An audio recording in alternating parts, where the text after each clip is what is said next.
कहानी की शुरुआत में हम अमेरिका की एक खतरनाक जेल को देखते हैं जहां बहुत से कैदी काम कर रहे थे। इसी जेल में हम एक जवान पॉल को देखते हैं जो यहाँ पर प्रिजन गार्ड के रूप में नौकरी करता है। पॉल इस वक्त वॉशरूम में था और उसे पेशाब करने में बहुत दिक्कत हो रही थी क्योंकि उसे एक तरह का इन्फेक्शन हो गया था। तभी उसका साथी गार्ड वहां आया और उसने पॉल को बताया कि एक नया कैदी आया है। बाहर एक दूसरा गार्ड जिसका नाम पर्सी है एक लंबे चौड़े कैदी को ले जा रहा था। पर्सी बार बार बोल रहा था डेड मैन वॉकिंग, जिसका मतलब था कि ये कैदी जल्द ही मरने वाला है क्योंकि उसे मौत की सजा सुनाई गई थी। पर्सी एक बहुत ही गंदा आदमी था और वो कैदियों के साथ भी बहुत बुरा व्यवहार करता। इसके बाद कैदी को अंदर ले जाया गया जहां पॉल मौजूद था। पॉल इस कैदी को सेल के अंदर ले गया और उसका नाम पूछा। उस कैदी ने अपना नाम बताया जॉन कॉफी। साइज में वो कैदी कुछ ज्यादा ही बड़ा था लेकिन उसका दिमाग बिल्कुल बच्चों जैसा था। उसने पॉल से पूछा कि यहाँ पर रात को लाइट तो बंद नहीं होती,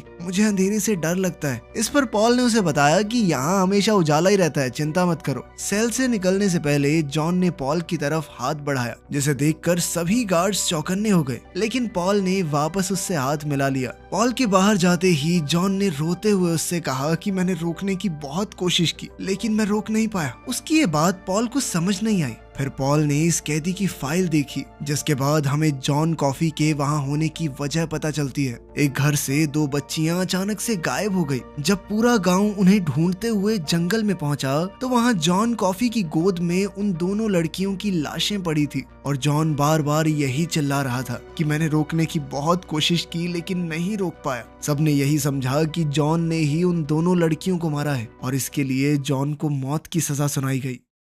इस फाइल को पढ़ने के बाद पॉल अब अपने एक साथी के साथ इलेक्ट्रिक चेयर को साफ करने लगा। इस चेयर पर उन कैदियों को बिठाया जाता था जिन्हें मौत की सजा सुनाई गई थी। उन्हें तब तक शॉक दिया जाता जब तक उनकी मौत ना हो जाए। दरअसल इस जेल में ऐसे ही खतरनाक कैदियों को भेजा जाता था जिन्हें मौत की सजा सुनाई गई थी। इतने में बाहर से उन्हें हंसने की आवाज सुनाई दी और बाहर जाकर उन्होंने देखा कि उनका एक साथी गार्ड हंस रहा था जिसने उन दोनों को सामने देखने को कहा। सामने एक चूहा था जिसे गार्ड ने एक बिस्किट का टुकड़ा दिया। बिस्किट खाते ही चूहा काल कोठरी के अंदर चला गया। इससे इन तीनों को शक हो गया कि कहीं ये चूहा जेल में छेद न कर दे। हो सकता है उस छेद को बड़ा करके कोई कैदी वहां से भाग जाए। चूहे को पकड़ने के लिए उन्होंने काल कोठरी का सारा सामान बाहर निकाल दिया लेकिन वो चूहा उन्हें मिला ही नहीं। अब वो तीनों हैरान थे कि 3 गार्ड एक चूहे को नहीं ढूंढ पाए। अगले दिन वो चूहा दोबारा से वहां आया। 2 गार्ड्स ने उसे देखा और खाने के लिए बिस्किट दिया। पर्सी भी वहीं मौजूद था और उसने सोचा कि इस चूहे को मार देना चाहिए, लेकिन वो चूहा फिर से अपनी जान बचाकर काल कोठरी के अंदर चला गया। पर्सी ने गुस्से में सारा सामान बाहर निकालना शुरू किया।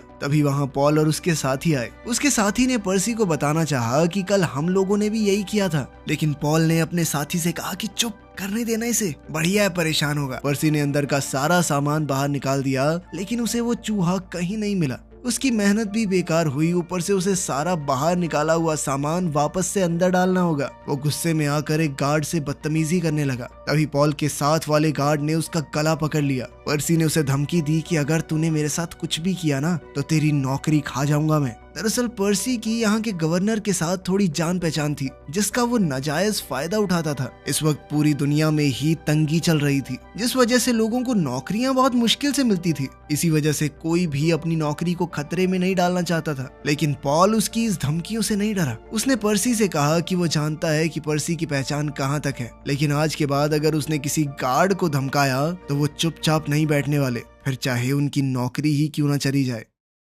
अगले दिन जब पॉल काम कर रहा था तो उसे किसी के हंसने की आवाज सुनाई दी। बाहर जाकर उसने देखा तो ये आवाज डेल नाम के कैदी के कमरे से आ रही थी। इस वक्त डेल के पास वही चूहा था जिसके चक्कर में वो इतने परेशान हो रहे थे। डेल इस चूहे को पाकर बहुत खुश था और उसने बताया कि ये उसका पालतू है। उसकी बोली हुई हर बात मानता है ये चूहा। उसने एक रोल फेंका जिसे चूहा वापस ले आया। डेल ने चूहे का नाम मिस्टर जिंगल्स रखा। पास ही के सेल से जॉन कॉफी बोला कि आपका चूहा बहुत समझदार है। वो सच में 7 फुट के शरीर में एक बच्चा ही था। खैर जल्द ही पॉल को जेल के वार्डन ने बुलाया जिसका नाम था हेल। हेल और पॉल के बीच काफी अच्छी दोस्ती थी। वार्डन ने पॉल को बताया कि जेल में एक नया कैदी आने वाला है जो बहुत ज्यादा खतरनाक है। उसने एक चोरी करते वक्त 3 लोगों को मार दिया जिसमें से एक तो प्रेग्नेंट औरत थी। साथ ही वार्डन बहुत परेशान है क्योंकि जल्द ही उसकी पत्नी ब्रेन ट्यूमर से मरने वाली है क्योंकि वो ट्यूमर ऐसी जगह पर था जहां पर ऑपरेशन नहीं किया जा सकता। इस बात पर वार्डन बहुत इमोशनल हो गया। उसे समझ ही नहीं आ रहा था कि वो अपनी पत्नी को किस मुंह से बताए कि तुम मरने वाली हो। अगले दिन पॉल दरवाजे पर कैदी विलियम्स का इंतजार कर रहा था, लेकिन अपने यूरिनल इन्फेक्शन की वजह से उसे खड़े होने में भी परेशानी हो रही थी। तभी जॉन कॉफी ने उसे आवाज देकर अपने पास बुलाया। इस बात पर जॉन ने उसे कहा कि थोड़ा संभल कर रहना। उस खतरनाक कैदी विलियम को जब लाया गया, उसने अचानक से गार्ड्स पर हमला कर दिया। आवाज सुनते ही पॉल भी वहां पहुंचा, लेकिन विलियम ने उसकी टांगों के बीच में हमला कर दिया। बेचारे पॉल के गोटे भी फूट गए, ऊपर से उसे इन्फेक्शन भी वहीं हो रखा था। अब पॉल दर्द की वजह से वहीं गिर पड़ा। किसी तरह उठकर पॉल ने रिवॉल्वर विलियम की तरफ तान दी, लेकिन विलियम ने गार्ड को अपने आगे पकड़ा हुआ था। साथ में पर्सी भी खड़ा था। पॉल ने पर्सी से कहा कि देख क्या रहा है, हमला कर इसके ऊपर। लेकिन पर्सी बहुत ज्यादा डरा हुआ था। पर्सी एक घटिया आदमी तो था ही, साथ ही डरपोक भी था। तभी वहां एक दूसरा गार्ड आया जिसने पर्सी के हाथ से डंडा छीनकर विलियम पर हमला किया, जिसके बाद विलियम को कब्जे में ले लिया गया। सब लोग अपने अपने काम में लग गए, लेकिन पॉल बहुत दर्द में था और वो कराहते हुए अपने पेट के बल लेट गया। तभी दोबारा से जॉन कॉफी की आवाज आई कि मेरी बात सुनो, मुझे कुछ काम है। किसी तरह दर्द में ही जॉन उसके पास गया। जैसे ही वो पास आया, जॉन ने उसे पकड़कर सलाखों की तरफ खींचा और उसी जगह पर हाथ लगाया जहां पर पॉल को इन्फेक्शन था। अचानक सेल के अंदर के बल्ब की रोशनी बढ़ने लगी और वो इतनी बढ़ गई कि बल्ब फट गया। इसी के साथ पॉल का दर्द पूरी तरह से गायब हो गया। जॉन कॉफी सेल के अंदर बैठकर खांसने लगा और अगले ही पल उसके मुंह से राख जैसा कुछ निकलने लगा, जो हवा में घुलकर गायब हो गया। पॉल ने उससे पूछा कि तुमने ये क्या किया? जॉन ने बताया कि मैंने तुम्हारी मदद की है और क्या, लेकिन अब मैं बहुत थक गया हूँ, सोना चाहता हूँ। अब पॉल वॉशरूम गया, लेकिन उसे बिल्कुल भी दर्द नहीं हुआ, यानी वो पूरी तरह ठीक हो गया था। अब पॉल की नजरों में जॉन की छवि पूरी तरह बदल गई। पॉल उस वकील के पास गया जिसके पास जॉन का केस था। वो जॉन कॉफी की पूरी हिस्ट्री जानना चाहता था कि क्या उसने पहले भी कोई खून किया है। लॉयर ने उसे बताया कि उस दिन से पहले जॉन कॉफी को कभी देखा ही नहीं गया। उस जंगल में पहली बार उसे देखा गया, वो भी 2 लड़कियों की लाशों के साथ। सबका मानना था कि वो नौकरी की तलाश में इधर उधर भटक रहा होगा। वहीं दूसरा कैदी विलियम सबको बहुत परेशान कर रहा था। कभी वो पॉल के मुंह पर थूक देता, कभी किसी के ऊपर मूत देता, और एक बार मौका देखकर उसने पर्सी को पकड़ लिया। उसकी छेड़खानी से पर्सी इतना ज्यादा डर गया कि उसने अपनी पैंट ही गीली कर दी। विलियम को इन कारनामों के लिए काल कोठरी में बंद कर दिया गया। अब डेल की सजाए मौत का दिन आ गया, लेकिन वो बहुत चिंता में था कि उसके जाने के बाद उसके चूहे मिस्टर जिंगल्स का ध्यान कौन रखेगा। एक गार्ड ने उसे भरोसा दिलाया कि हम तुम्हारे चूहे को सर्कस में भेज देंगे, ये बढ़िया करेगा वहाँ पे और सुरक्षित भी रहेगा। तभी वो चूहा सेल से बाहर निकल गया और पर्सी उसे अपने पैर से कुचल कर आगे बढ़ गया, मानो कुछ हुआ ही ना हो। डेल बहुत जोर से अपने चूहे की मौत पर रोने लगा। वहाँ जॉन कॉफी भी ये सब देख रहा था। उसने कहा कि जल्दी से इस चूहे को मेरे पास लेकर आओ। पॉल ने चूहे को उठाकर उसके हाथ में रख दिया। जॉन ने उसे अपने हाथों में लेकर फूंक मारी और एक बहुत तेज रोशनी उसके हाथों के बीच में जली। फिर उसके मुंह से दोबारा से वैसी ही राख निकली। सभी ये देखकर हैरान रह गए और अगले ही पल चूहा दोबारा से जिंदा होकर डेल के पास चला गया। लेकिन अब डेल की मौत का समय आ गया था। उसे शौक वाली कुर्सी पर बैठाया गया। मौत का इंचार्ज इस बार पर्सी था। दरअसल पर्सी ने ये वादा किया था कि अगर उसे किसी की सजा का इंचार्ज बना दिया गया तो वो यहाँ से ट्रांसफर ले लेगा, जिसके लिए उसने पहले ही अप्लाई कर दिया है और अपने कनेक्शंस की वजह से उसे मंजूरी भी मिल जाएगी। जिस आदमी को मौत की सजा मिलनी होती, उसके सर पर एक गीला स्पॉन्ज रखते थे ताकि करंट तेजी से उसके दिमाग में जाए और मौत जल्दी हो जाए, आदमी ज्यादा परेशान ना हो। लेकिन पर्सी ने जानबूझकर डेल के सर पर सूखा हुआ स्पॉन्ज रखा, जिससे उसको बहुत दर्दनाक मौत मिली। डेल की इस दर्दनाक मौत के बाद पॉल बहुत गुस्से में था और उसने पर्सी को धमकी दी कि अगर तुम जल्द से जल्द यहाँ से नहीं गए तो मैं तुम्हारी कंप्लेंट लिख दूंगा कि जब विलियम ने हमारे ऊपर हमला किया था तो तुम्हारे हाथ कांप गए थे। खाली होने के बावजूद हमला नहीं कर पाए तुम। प्रिजन गार्ड बनने के लायक नहीं हो तुम। और उस दिन जब उसने तुम्हें पकड़ा तुम्हारी पैंट गीली हो गई थी। पर्सी ने घबरा कर वादा किया कि मैं जल्द से जल्द निकल जाऊंगा यहाँ से। अब पॉल जैसे ही जॉन के सेल के बाहर पहुंचा तो उसने देखा कि जॉन बहुत रो रहा था। उसने बताया कि मैं डेल का दर्द महसूस कर पा रहा था और साथ ही मिस्टर जिंगल्स ने भी उसके दर्द को महसूस किया, इसलिए वो चूहा वहां से भाग गया। साथ ही जॉन ने कहा कि वो बहुत थक गया है और सोना चाहता है। इसके बाद हम पॉल को अपने घर पर लंच करते हुए देखते हैं। वहाँ जेल में उसके साथ काम करने वाले बाकी गार्ड्स भी आए थे। बातों बातों में जॉन कॉफी की बात छिड़ गई कि कैसे उसने चूहे को जिंदा कर दिया था, और साथ ही पॉल ने बताया कि मेरा ब्लैडर इन्फेक्शन भी ठीक कर दिया था इसने। अब वो सब मिलकर वार्डन हेल की मदद करना चाह रहे थे, जिसकी बीवी को ब्रेन ट्यूमर है। उनका प्लान था कि वो जॉन कॉफी को रात के समय वार्डन के घर ले जाएंगे। रात को इस पूरे प्लान से पहले उन्होंने साथ वाले सेल के प्रिजनर विलियम को बियर में नींद की गोली देकर बेहोश कर दिया और पर्सी को पकड़कर काल कोठरी में डाल दिया। जब वो लोग जॉन को ले जा रहे थे तो हमने देखा कि विलियम अब भी होश में था। उसने अचानक से जॉन की बाजू को पकड़ लिया और जॉन बहुत जोर से कांपने लगा, मानो उसे बहुत दर्द हो रहा हो। किसी तरह विलियम ने जॉन को छुड़ाया, जिसके बाद विलियम दोबारा बेहोश हो गया। जब जॉन जेल से बाहर निकला तो वो खुले आसमान के तारों को देखकर बहुत खुश हुआ। उसने धरती से घास और मिट्टी को छुआ। ऐसा लग रहा था मानो वो इस धरती से बात कर पा रहा हो। शरीर से जॉन चाहे जितना मर्जी बड़ा हो, दिमाग से तो वो 4 साल का बच्चा ही था। वो जॉन को ट्रक में बैठा कर ले जा रहे थे। तभी एक गार्ड ने जॉन से पूछा कि तुम जानते हो हम तुम्हें कहाँ ले जा रहे हैं? जॉन ने जवाब दिया कि एक औरत की मदद करने के लिए, लेकिन उसे ये नहीं पता था कि वो ये सब कैसे जानता है। वार्डन के घर के बाहर पहुंचते ही वार्डन डर गया। उसे लगा कोई जेल से भागकर वहां आया है उससे बदला लेने के लिए। इसके बाद वो बंदूक उठाकर चौकन्ना हो गया, लेकिन पॉल ने उसे समझाया कि हम तुम्हारी मदद करने आए हैं। फिर जॉन को अंदर वार्डन की पत्नी के पास ले जाया गया। वार्डन की पत्नी बहुत बीमार है और अब वो अपना मानसिक संतुलन खो चुकी थी। जॉन वार्डन की बीवी के पास गया। जॉन की बीवी ने उससे पूछा कि उसका नाम क्या है। उसने कहा जॉन कॉफी, पीने वाली कॉफी, बस स्पेलिंग थोड़ी अलग है। वो अपना नाम यूं ही बच्चों की तरह बताता था। तभी वो अपना मुंह वार्डन की बीवी के मुंह के पास ले गया और उसकी पूरी बीमारी अपने शरीर के अंदर खींच ली। लेकिन हर बार की तरह इस बार उसके मुंह से वो राख सी नहीं निकली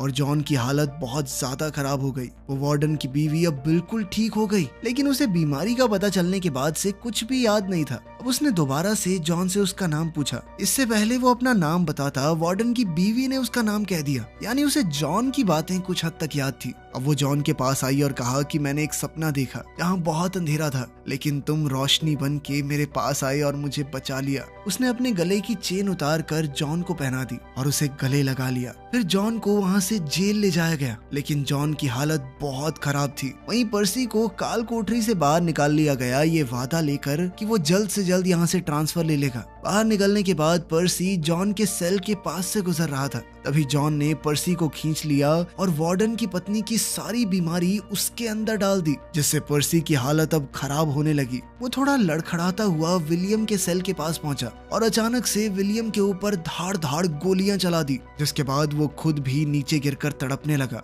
अब वैसी ही राख पर्सी के मुंह से बाहर आने लगी। ये सब देखकर पॉल समझ गया कि जॉन ने कुछ तो गड़बड़ की है। अब वार्डन की पत्नी वाली बीमारी पर्सी को हो गई थी। पॉल ने जॉन से पूछा कि उसने ऐसा क्यों किया। जॉन ने बताया कि ये दोनों बहुत बुरे आदमी थे। जब विलियम ने जॉन का हाथ पकड़ा था तो जॉन ने उसके अंदर झांक कर देख लिया था। उसने पॉल से कहा कि मेरा हाथ पकड़ो, मैं तुम्हें दिखाता हूँ कैसा आदमी था ये। पॉल ने जैसे ही जॉन का हाथ पकड़ा, उसे वो सब कुछ दिखाई दिया जो जॉन ने देखा था। जिन 2 बच्चियों के कत्ल का इल्जाम जॉन के ऊपर लगा था, उन दोनों को असल में विलियम ने मारा था। इसलिए जॉन ने पर्सी के जरिए विलियम को मार डाला। अगले दिन वार्डन ने पॉल से पूछा कि क्या इस पूरी घटना का मेरे घर पर जो कुछ हुआ उससे लेना देना है, लेकिन पॉल ने सीधे तौर पर इनकार कर दिया। वहीं पर्सी को उसी मेंटल हॉस्पिटल में भर्ती कर दिया गया जहां पर पर्सी अपना ट्रांसफर करवाने वाला था। अब पॉल को पता चल गया कि जॉन बेगुनाह है। वो जॉन के पास गया और उससे पूछा कि वो क्या चाहता है। उसने जॉन से कहा कि मैं तुम्हें बहुत दूर भेज सकता हूँ, वहाँ तुम्हें कोई नहीं ढूंढ पाएगा, लेकिन जॉन ऐसा नहीं चाहता था। उसने कहा कि वो इस आजादी से थक चुका है। इंसानों के दिलों में एक दूसरे के लिए नफरत देखकर वो थक चुका है। उससे ये सब बर्दाश्त नहीं होता। हर रोज वो इंसानों के दर्द को महसूस करता है और अब वो चाहता है कि उसे जल्द से जल्द सजा ही मिल जाए। पॉल ने कहा कि मैं भगवान को क्या मुंह दिखाऊंगा, मुझे पता है तुम बेगुनाह हो, तुम्हें कैसे मर जाने दूं। लेकिन जॉन ने कहा कि सजा देकर तुम मेरी मदद ही कर रहे होगे। वो अब इस दुनिया में नहीं रहना चाहता था। पॉल ने उससे पूछा कि तुम्हें जो भी चाहिए तुम बताओ। जॉन ने बहुत सी खाने की चीजें मंगवाई और एक फिल्म देखने की इच्छा जाहिर की। सबने मिलकर जॉन को वो फिल्म दिखाई। अब जॉन की सजा का दिन आ गया। जब पॉल और बाकी गार्ड्स जॉन के पास गए तो जॉन ने उन्हें बताया कि आज उसने एक सपना देखा जिसमें मिस्टर जिंगल्स सर्कस में पहुंच चुका है। वहाँ बहुत सारे बच्चे हैं, वो 2 लड़कियां भी जिन्हें विलियम्स ने मार दिया था। अब जॉन को इलेक्ट्रिक चेयर पर बैठा दिया गया। वहाँ पर उन 2 लड़कियों के रिश्तेदार और माँ बाप भी मौजूद थे। उन बच्चियों के पिता ने जॉन को बहुत उल्टा सीधा बोला। जॉन उनकी नफरत को महसूस कर पा रहा था। पॉल ने जॉन से पूछा कि क्या वो कुछ आखिरी शब्द कहना चाहता है। जॉन उन बच्चियों को नहीं बचा पाया था, इस बात का उसे बहुत दुख था। जैसे ही उसके चेहरे को कपड़े से ढका जाने लगा, जॉन ने पॉल से कहा कि मुझे अंधेरे से डर लगता है, मेरा चेहरा मत ढको प्लीज। पॉल ने उसकी ये बात मान ली। एक निर्दोष आदमी को मरता देख सभी गार्ड्स की आंखों में आंसू आ गए। पॉल ने एक आखिरी बार जॉन से हाथ मिलाया और जॉन ने मन ही मन उसे बताया कि जैसे उन 2 बच्चियों को मार दिया गया था, वैसा ही दुनिया में बहुत कुछ गलत हो रहा है। इंसान इंसान से नफरत करता है, उससे अब और यहाँ नहीं रहा जा रहा। इलेक्ट्रिक चेयर को ऑन करने का ऑर्डर देते हुए पॉल को बहुत दिक्कत हो रही थी, लेकिन आखिरकार उसे ऑर्डर देना ही पड़ा और बेचारे जॉन कॉफी की मौत हो गई। इसके बाद हम एक बूढ़े हो चुके पॉल को देखते हैं जो अपनी दोस्त को ये कहानी सुना रहा था। पॉल ने बताया कि मेरी और मेरे साथियों की वो आखिरी सजाए मौत थी। उसके बाद सभी गार्ड्स ने अपना ट्रांसफर उस जगह करवा लिया जहाँ पर नाबालिग अपराधियों को लाया जाता था। वो उन्हें पढ़ा लिखा कर सुधारने की पूरी कोशिश करते, लेकिन एली को पॉल की इस कहानी पर भरोसा नहीं हुआ। भरोसा दिलाने के लिए पॉल उसे अपने साथ वॉक पर ले गया, उसी लक्कड़ के घर में जहाँ वो रोज सुबह जाता था। दोनों उस कॉटेज के अंदर गए तो देखा कि मिस्टर जिंगल्स यानी वही चूहा जो जेल के उस कैदी के पास था, अब तक जिंदा है। पॉल ने बताया कि जब ये चूहा तड़प रहा था तो जॉन ने इसकी मदद की थी और इसे ठीक करते हुए उसने शायद अपनी शक्ति का थोड़ा सा हिस्सा इसके हवाले कर दिया और इसीलिए शायद ये चूहा आज भी जिंदा है। और जब जॉन ने उसे टेलीपैथी से ये सब दिखाया था कि कैसे विलियम ने बच्चियों को मारा है, तब जॉन ने अपनी शक्ति का एक छोटा सा हिस्सा ना चाहते हुए भी पॉल को दे दिया था।